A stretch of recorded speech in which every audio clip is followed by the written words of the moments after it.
জেরে বেশ কয়েকটি এলাকায়, বর্ধমান শহরের বেশ কয়েকটি এলাকায় জল জমেছে।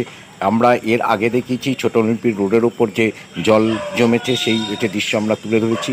এবার আমরা দেখাচ্ছি কালনা গেট এলাকার যে জামতলা রায়নগর এলাকায় যে একটা রেল পুকুর রয়েছে, সেই রেল পুকুর জল জমেছে। পাশাপাশি ওই জামতলা এবং রায়নগর এলাকায় বেশ খানিকটা অংশে একটু জল জমেছে।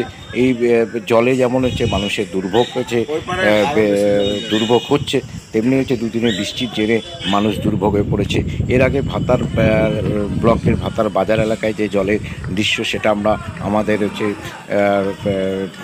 সময় যখন ডিজিটাল পেজে তুলে দিয়েছি।